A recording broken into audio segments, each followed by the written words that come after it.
हरि आराध्या शरण जी। श्री राधा वल्लभ गुरुदेव। श्री हरिवंश महाराज जी। गुरुदेव भगवान, बहुत हिम्मत करके प्रश्न कर रहा हूँ महाराज जी। पूछना चाहते हैं कि आपके निकुंज गमन लीला के बाद भी जैसे अभी आपके प्रकट रूप का लाभ सभी को मिल रहा है, वो जगत में चारों ओर एक भागवतिक परमाणु का वातावरण बना है, ठीक ऐसा ही लाभ वर्तमान पीढ़ी को, आने वाली पीढ़ी नहीं। भगवान किसी दूसरे को तैयार कर दे बात अलग है,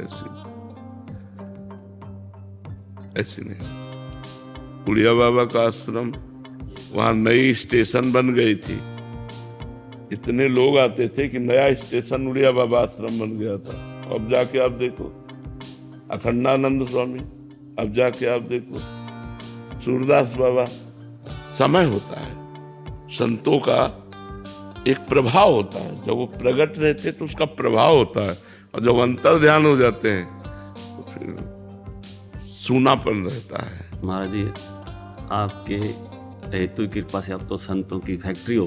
कह रहे हैं कि आपकी हेतु कृपा से संतों की तो यहाँ एक फैक्ट्री टाइप है महाराज जी, और ग्रस्त में भी बहुत सारे साधक हैं। तो कोई ऐसी आज्ञा आपकी कि जो आपके जाने के बाद भी हम निरंतर वैसा ही अपने चित्त में अब जैसे हमारे संत रूपी खेत में कौन सा वृक्ष तैयार हो जाता है, अब ये नहीं कहा जा सकता कि कौन सा संत ऐसा तैयार हो जाए प्रतापी, जो हमारी पद्धति को खींच ले चले, जैसे चल रहा वैसे चले।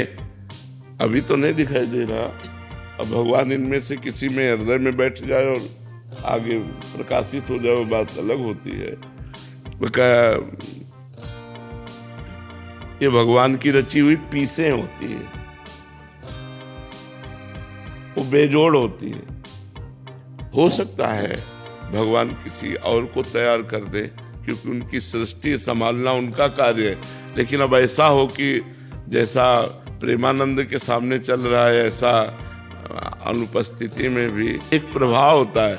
वही बात कह रहा हूँ, वो हम अपने हृदय से जानते हैं। अपने गुरुदेव के लिए जैसा है वो हृदय से जानते हैं। काटने को दौड़ेगा, कुछ अच्छा नहीं लगेगा। पास है ना तो देखे ना देखे है तो एक मतलब हृदय में तसल्ली। तो जब हफ्ते में गए, आंख में से आंख मिलाई, दर्शन किए, एक हृदय में, और ना भी के तो है हमारे दिमाग में है, वहाँ है। और ये हो गया कि अंतर ध्यान हो गए, तब तो एक मतलब असमर्थ हो गए, असहाय हो गए।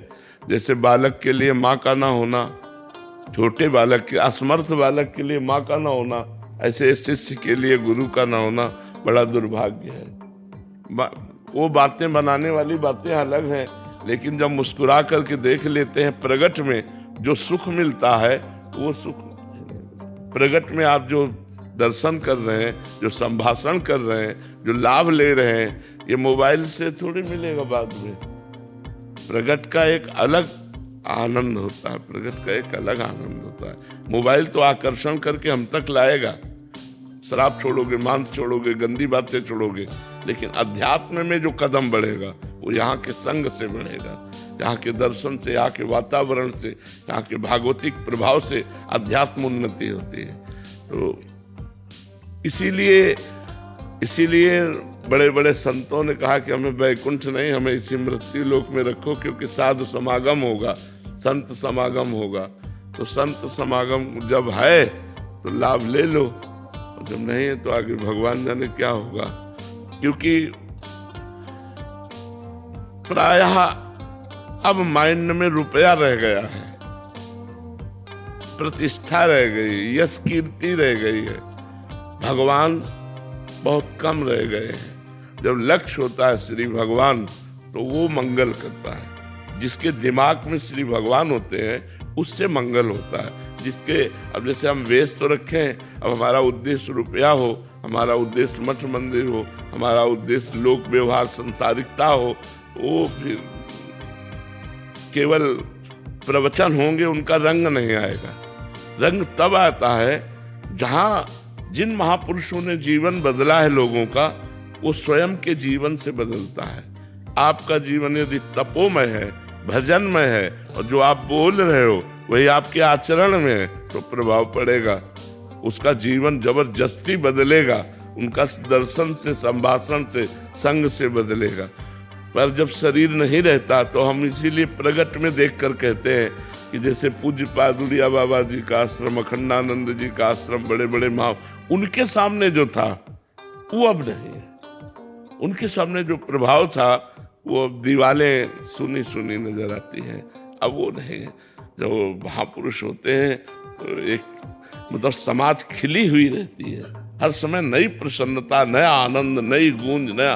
तो प्रगट में जो श्री जी लीला कर रही हैं वो अंतरित होने के बाद फिर किसी दूसरे को तैयार कर दें वो बात अलग है। महाराज जी, कोई शिष्यों के लिए आज्ञा आपके द्वारा?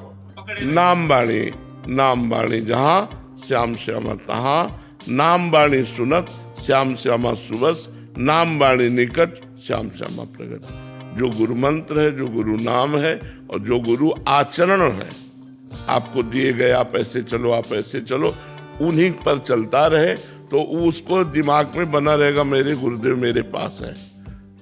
कभी भी ऐसा नहीं लगता कि हमारे गुरुदेव हमसे दूर हैं, हमारे दिमाग में बैठे हुए हमारे, क्योंकि मंत्र उनका, नाम उनका, वाणी उनकी दी हुई, जीवन उनका दिया हुआ, तो हम उन्हीं में तो वास कर रहे हैं, उन्हीं से जी रहे हैं। जैसे हम श्वास के बिना जी नहीं सकते, ऐसे गुरु के बिना अध्यात्म का जीवन नहीं हो सकता। गुरु ही अध्यात्म जीवन है, अध्यात्म ही गुरु है, गुरु ही अध्यात्म है। महाराज जी, जैसे आप कह रहे हैं कि बगीचा लगा है पूरा, तो आपके द्वारा इतना बड़ा विशाल लाखों लोग इस मार्ग पे चलने लग गए हैं। महाराज जी, हमें याद है कि जैसे बगीचा बाहर वाला लगा था, इतनी जो लता थी आपने सींच के आज एक स्वरूप धारण कर लिया। महाराज जी, अब वो स्वतः ही चलने के लिए तैयार हो गई। हाँ, अभी आप उसको देखो भी पानी ना, ना दो तो भी चल। हाँ, अभी मतलब उसकी जो पहले जो आपने हाँ, सिंचन किया, पहले जो, हाँ बिल्कुल। तो जो प्रारंभिक साधना होती है उसमें विशेष सानिध्य की जरूरत होती है, और जब साधक का अभ्यास हो जाता है तो फिर वो चल जाता है। पर गुरु एक ऐसा संबंध है कि वो किसी भी स्थिति में हो, शिष्य अपूर्ण नहीं रहता है, शिष्य अपूर्ण नहीं रहता, उसको कभी पूर्णता का बोध नहीं होता। सदैव गुरुदेव की कृपा की याचना बनी रहती है, आजीवन गुरु की कृपा की भीख मांगने की इच्छा बनी रहती है कि हमारे गुरुदेव हम पर कृपा करते रहे। कभी पूर्णता, इस मार्ग में कभी पूर्णिमा नहीं आती, इस मार्ग में कभी पूर्णिमा नहीं आती।